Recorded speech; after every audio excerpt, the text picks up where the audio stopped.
Episode 14 part 2 की शुरुआत वहीं से होती है जहां पिछला पार्ट खत्म हुआ था। मोयम अपनी मॉम से कहती है कि वो कांग को पसंद करती है, कांग और यू के साथ वो खुश रहेगी। इधर यू के डैड अपने घर के बेसमेंट में आते हैं जहां उन्हें अपने पुराने दिनों की बहुत सारी चीजें मिलती हैं और वहां उन्हें उनकी पोइट्री वाली डायरी मिलती है जो उन्होंने अपनी वाइफ के लिए लिखी थी। तभी यहाँ उनकी वाइफ भी आ जाती है। दोनों अपने पुराने हैप्पी डेज को याद करने लगते हैं और डिसाइड करते हैं कि वो अपना रेस्टोरेंट बंद कर देंगे, जिसके बदले वो कुछ नया शुरू करेंगे। उससे पहले दोनों कई सारी जगह घूमने जाएंगे। दोनों प्लान करने लगते हैं कि उन्हें अपने दोस्तों के साथ कहाँ घूमने जाना चाहिए। रियू की मॉम डैड से कहती है कि पहले अच्छे से फोटो खींचना जरूर सीख लेना। इधर सिंगो अपने फोन का अलार्म सुनकर जाग जाता है और जल्दी से नहाने के लिए भागता है क्योंकि आज वो रियू को प्रपोज करने वाला था। वो नहा ही रहा होता है कि इतने में पानी कट हो जाता है तो वो जल्दी से नीचे आता है और डैड से पूछता है कि अचानक पानी कैसे खत्म हो गया। डैड बताते हैं कि वाटर टैंकर की सफाई हो रही है इसलिए दोपहर तक पानी नहीं आएगा। अभी तो उसके बालों का शैम्पू लगा हुआ था इसलिए वो पीने के पानी से जल्दी से अपना सर धुल लेता है। वो अपने कपड़े आयरन कर रहा होता है तभी उसे कॉल आ जाता है तो वो आयरन को सीधा करके जाता है, पर जाते हुए आयरन के तार पे उसकी लात पड़ जाती है जिससे आयरन उसके शर्ट पर गिर जाती है और उसका शर्ट जल जाता है। इधर सारी मॉम्स डिसाइड करती हैं कि क्रूज से अब्रॉड घूमने जाने का।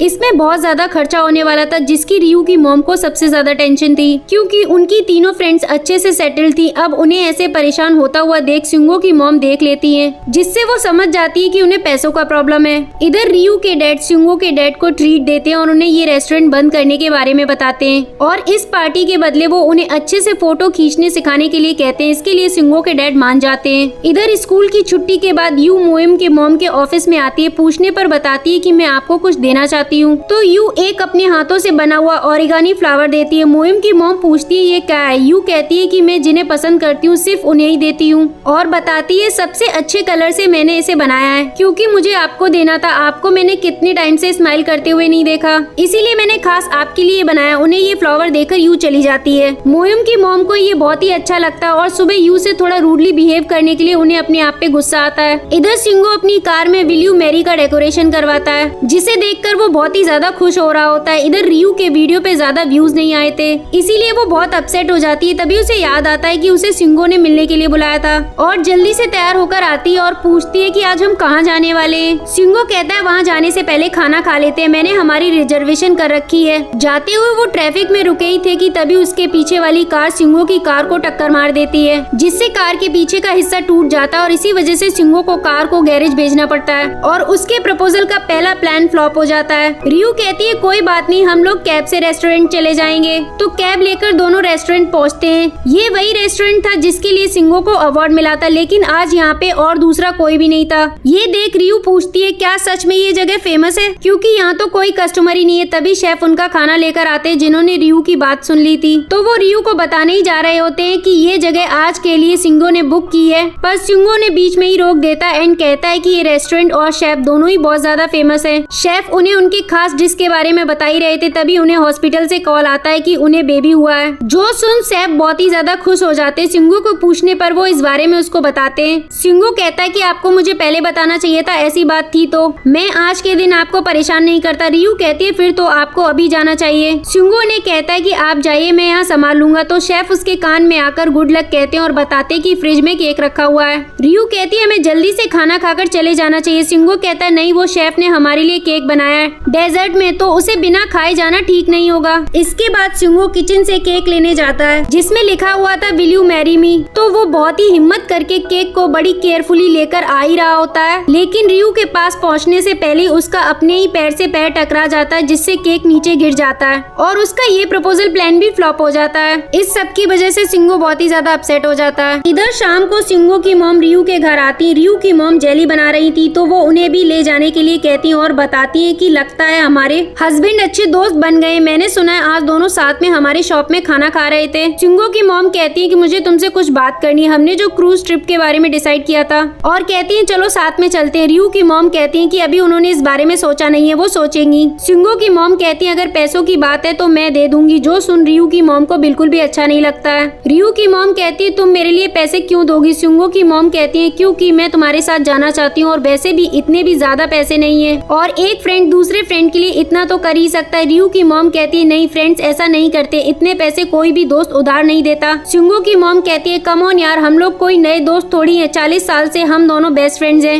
एंड मोस्ट इम्पोर्टेंट बचपन से से सिंगो का ध्यान रखने के लिए मैं तुम्हारी शुक्रगुजार हूँ। रियू की मॉम कहती है तुमने उसके लिए मुझे ऑलरेडी पैसे दे दिए। सिंगो की मॉम कहती है क्या कहा तुमने? रियू की मॉम कहती है कि तुमने मुझे सैलरी दी थी ना, और कहती है तुमने मुझे पैसे दिए तो ग्रेटफुल रहने की क्या बात है। सिंगो की मॉम कहती है फिर भी मैं तुम्हारी बहुत शुक्रगुजार हूँ। मैं जानती हूँ सिंगो तुम्हें कितना पसंद करता है, तुमने बचपन से उसका इतना ख्याल रखा। रियू की मॉम कहती है हाँ सही कहा, मैंने रियू से भी ज्यादा ख्याल सिंगो का रखा। जब दोनों बीमार थे तो मैं सिंगो को पहले हॉस्पिटल ले जाती। पता है क्यों? क्योंकि तुम मुझे उसके पैसे देती थी। मैं नहीं चाहती थी कि कोई मुझे कहे कि मैंने अपने फ्रेंड के बेटे का ध्यान नहीं रखा। सिंगो की मॉम कहती है कैसी बात कर रही हो, क्या मैंने तुमसे कभी ऐसा कहा? रियू की मॉम कहती है नहीं कहा, पर मैं समझती थी जब भी तुम मुझे एक्स्ट्रा पैसे देकर जाती थी, पता है तब मुझे कितना बुरा लगता था। ये सुन अब सिंगो की मॉम को भी गुस्सा आ जाता है और कहती है कि क्या तुम मुझे अब तक ऐसा समझ रही थी? कभी तुमने मुझे अपना दोस्त समझा ही नहीं। रियू की मॉम कहती है तो तुमने भी तो मुझे एक मेड समझा था। सिंगो की मॉम कहती है कि पागल हो गई हो क्या, मैं तुम्हारे बारे में ऐसा क्यों सोचूंगी। रियू की मॉम कहती है कि अगर ऐसी बात नहीं थी तो तुम मेरे ट्रिप के लिए पैसे क्यों देना चाहती हो?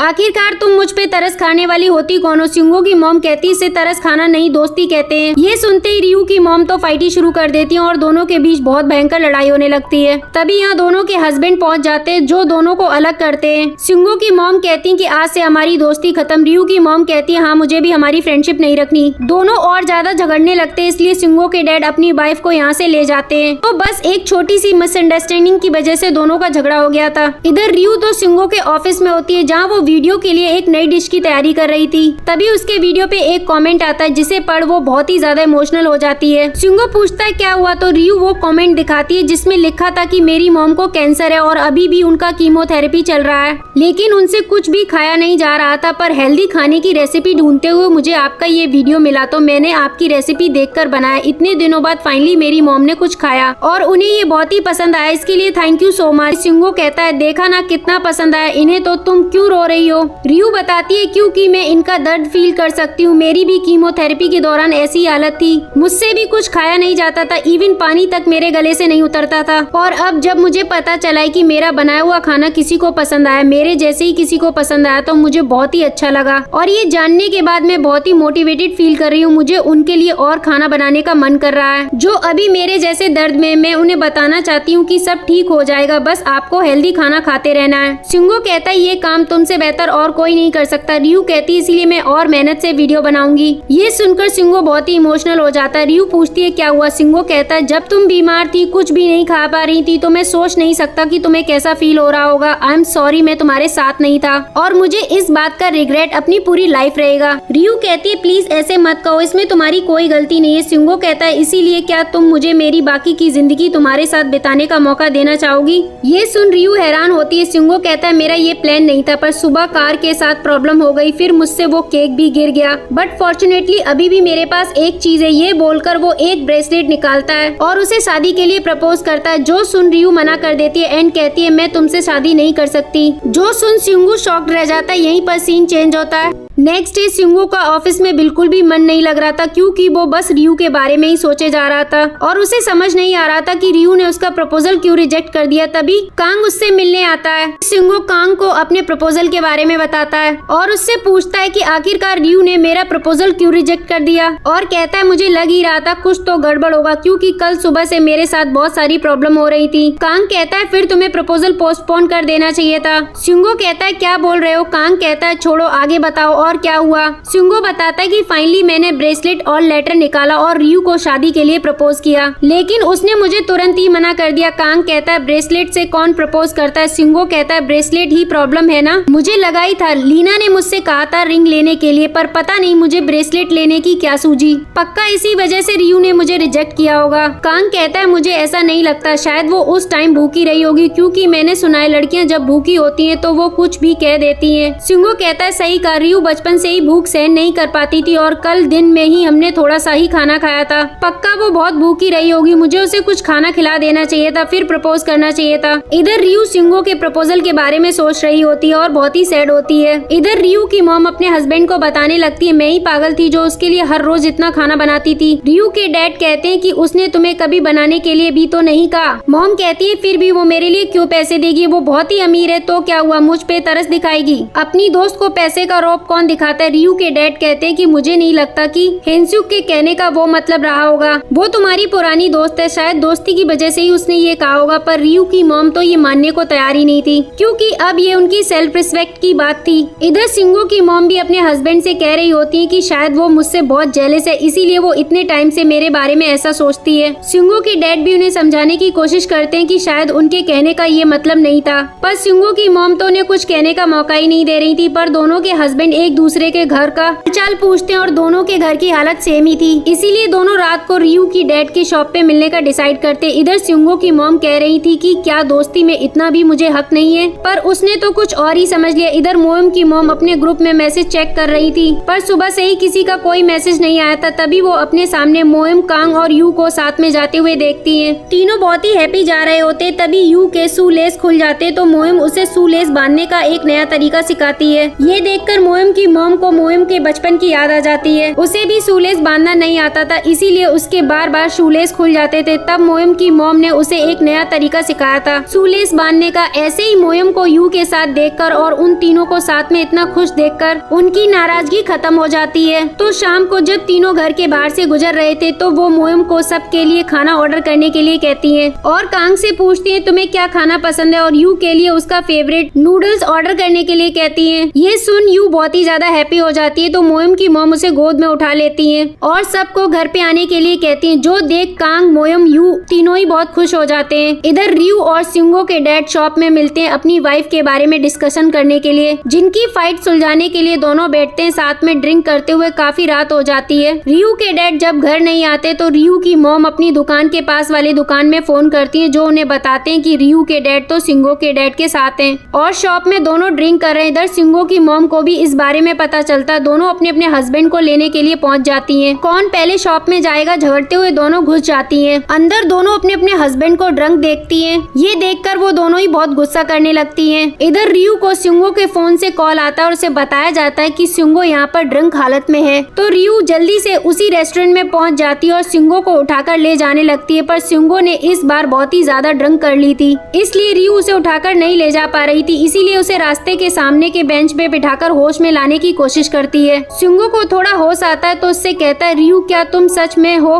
पर तुमने मेरा प्रपोजल रिजेक्ट क्यों किया, तुम मुझसे शादी करने से कैसे मना कर सकती हो। रियू कहती है बाद में बात करते हैं जब तुम होश में आ जाओगे। सिंगो कहता है पता है ना, तुम्हारे बिना मेरी लाइफ का कोई मतलब नहीं है, तुम मेरे लिए सब कुछ हो। ये बोलते हुए वो फिर से बेहोश हो जाता है। रियू फिर से उसे होश में लाने की कोशिश करती है और उससे कहती है यहाँ से चलो वरना मैं जा रही हूँ। सिंगो से कोई भी रिस्पॉन्ड नहीं करता है तो वो जाने लगती है। काफी देर बाद सिंगो को होश आता है और इस बार वो थोड़ा सोबर हो चुका था। रियू उसे थोड़ी और दूर ले आई थी। रियू को देखकर वो कहता है कि मैं यहाँ क्या कर रहा हूँ। रियू उससे कहती है होश आ गया ना तुम्हें, तो घर चलो। सिंगो से रोककर पूछता है कि तुमने मेरा प्रपोजल रिजेक्ट क्यों किया, तुमने कहा था ना कि मैं सोबर हो जाऊंगा तो बात करोगी, तो बताओ अब मैं पूरी तरह होश में आ चुका हूँ। रियू उसके पास में बैठ जाती है। सिंगो कहता है तुम मुझसे प्यार करती हो पर शादी क्यों नहीं कर सकती। रियू कहती है हम जैसे हैं ये भी तो ठीक है। सिंगो कहता है सब कुछ इससे और ज्यादा अच्छा हो सकता है, हम लोग पूरी जिंदगी हैप्पी साथ में रह सकते हैं और साथ में ग्रो करेंगे और ज्यादा स्ट्रॉन्ग बनेंगे। रियू कहती है तुम कैसे कह सकते हो, हम बहुत टाइम तक साथ रहेंगे, मैं अभी ठीक हो सकती हूँ पर एक दिन आएगा जब मैं ठीक नहीं होंगी, तुम मेरी हालत के बारे में जानते हो। सिंगो कहता है तुम ऐसा क्यों सोच रही हो। रियू कहती है मैं भी नहीं सोचना चाहती हूँ पर मैं इसका कुछ नहीं कर सकती हूँ, पता नहीं अगर मुझे फिर से किसी दिन कुछ हो गया तो। सिंगो कहता है रियू मेरे साथ भी ऐसा ही है ना, तुमने देखा ना कुछ दिन पहले मेरे साथ जो हुआ, और सिर्फ हम दोनों के साथ नहीं दुनिया में किसी के भी साथ कुछ भी हो सकता है। मौत एक दिन सबको आती है, इससे कोई नहीं बच सकता, सारे लोगों के लिए ये सेम कंडीशन है। और कहता है मैं जानता हूँ तुम्हें किस बात की फिक्र है, मैं गॉड नहीं हूँ इसीलिए गारंटी तो नहीं दे सकता